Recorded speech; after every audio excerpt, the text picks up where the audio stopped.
Hi everyone, it's Melissa from Porch Swing Creations.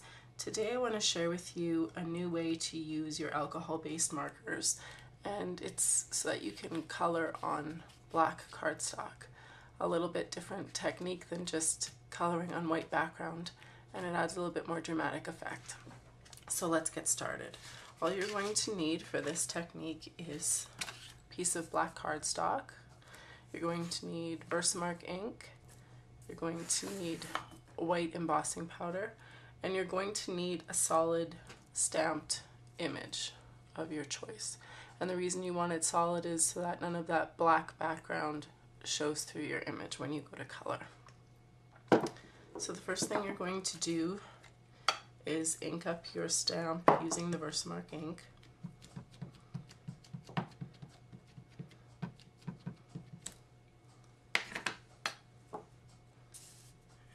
Go ahead and line it up. Stamp your image.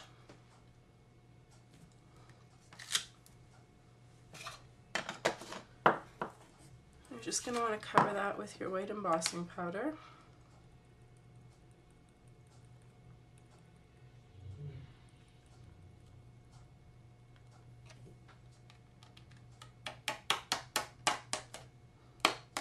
If you want, you can always use an embossing buddy or something that takes away some of that static, but I don't mind a little bit of that showing through because I think it kind of adds a vintage look to this type of image that I'm using.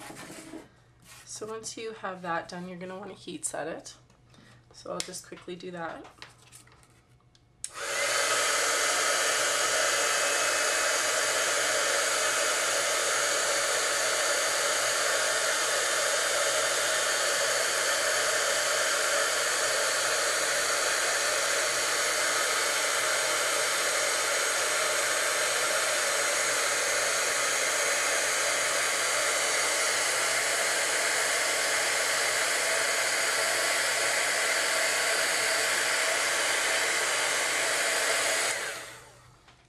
Okay, so once you have it heat set, you're now ready to begin coloring with your alcohol-based markers. And the reason you want to use alcohol-based markers is because once they hit this embossing powder, they're not going to rub off like a water-based marker might if you were trying to do the same technique. So I'm going to begin by coloring in the branches. So the way I like to do it is I like to start with the darkest color that I want to use first. And I'm just going to go along the edges where I think that the darker color may be. So I'll just quickly do the branches here for you to see.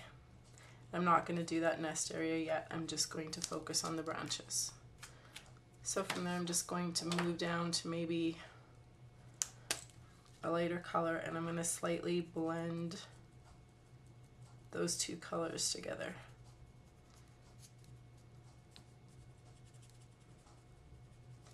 You can always go back in with the darker color after if it's not as dark as you like. Sometimes it takes a little bit of layering to get this to the look that you are going for.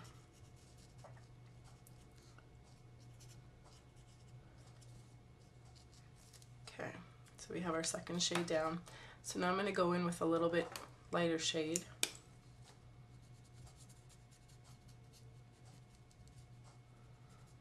You can see it kind of adds like a really neat texture almost. Kind of looks realistic in how a tree branch might have kind of ridges and lines and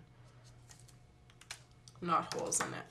So I'm going to go back in now with my darkest shade that I was using, and I'm just going to retouch those edges that I wanted to be the darkest in the beginning. And you can see how it really shades those branches.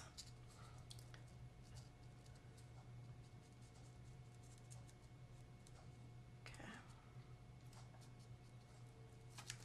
So once you have that the way you like it, I'm going to start working on the nest. So this time I'm going to do a little bit different technique. I want to build lightest to darkest this time because I want to have the center of that nest kind of light so that it creates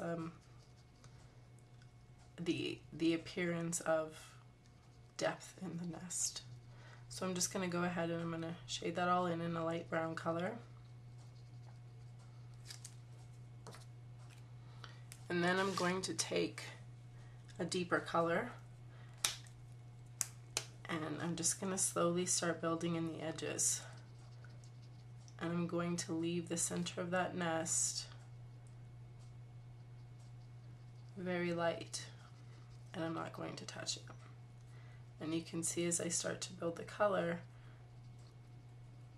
the center of that nest is staying quite light and the outer edges are becoming darker.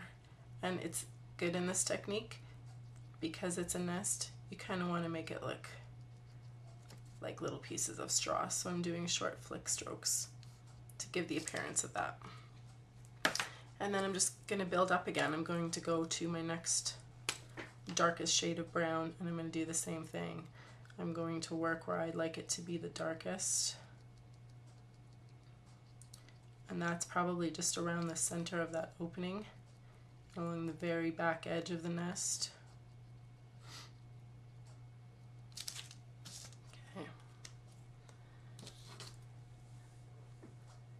And then now I'm going to go in with my very darkest color and I'm just going to shade the outer edges.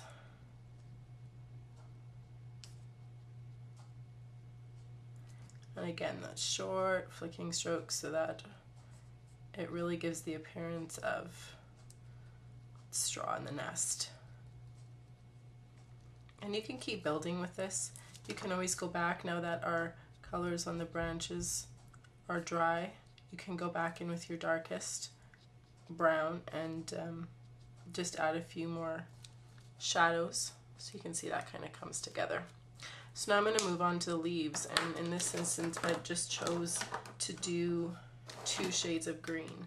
So I'm going to choose a darker shade and kind of a medium tone shade.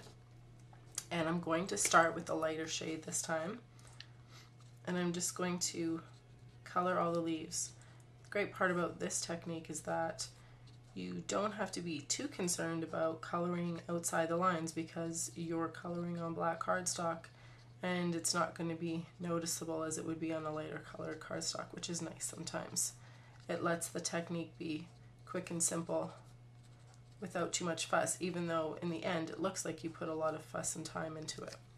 So I have that lightest green laid down. Now I'm going to go in with the darker green, and I'm just going to do the same thing. I want to just add a little bit of that dark green where I might think that there might be more shadow, leaving that lighter color show through as the highlight.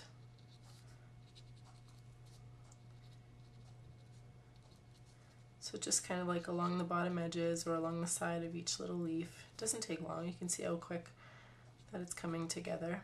Depending on the image you choose, more detailed images are obviously going to take a little bit longer.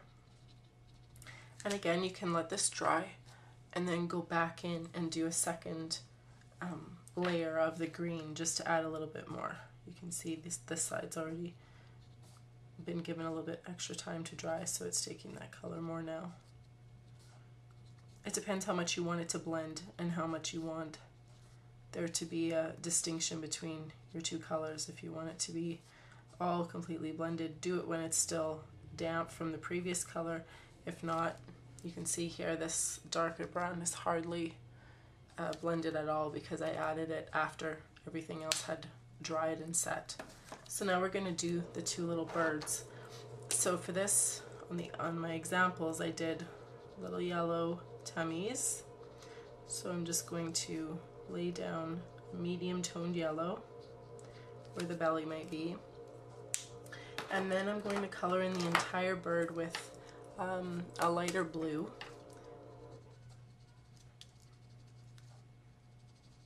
So I'll just lay that color down.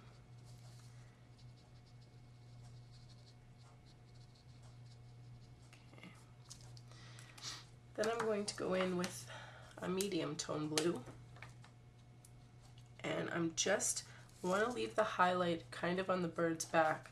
So I'm going to take this shade, I'm just going to run it along that tummy and kind of along the top of the head, leaving that back exposed with the lighter color. Okay, so we have that color, and then I'm going to take the deepest blue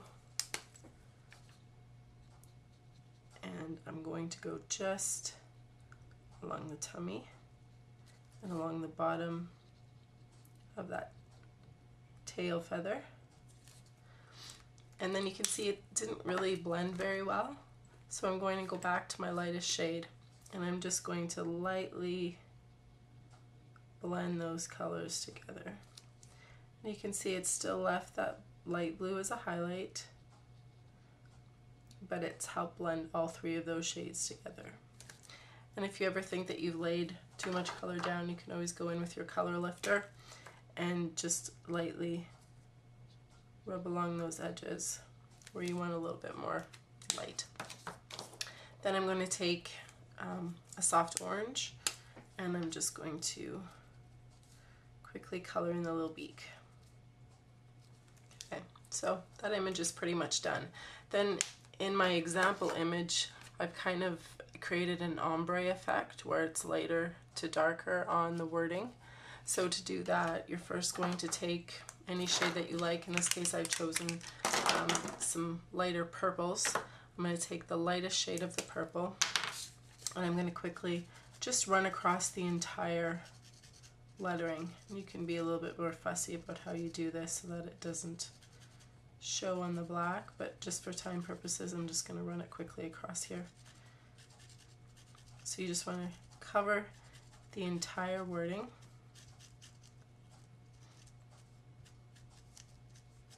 Okay, then you want to take either a medium toned or a mid toned of the same shade, and you're just going to lightly color in the bottom of all of that lettering. And again, you can be as picky and time consuming as you like. And then, of course, the longer you take, the better it's going to look. But you can get the gist.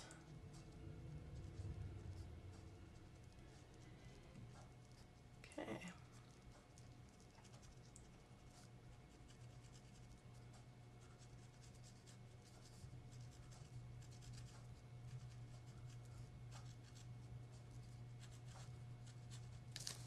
There we go.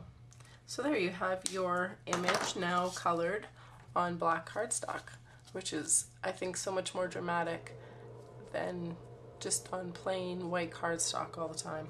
So to finish this card, all I've done is I've cut another square slightly larger, and this one was out of a soft yellow color so that I could kind of bring out the belly color of the birds. And then to cut my card base, you can see I have the scalloped edge. Well, I used the square framelits from Stamping Up, and this is the largest that comes in the set.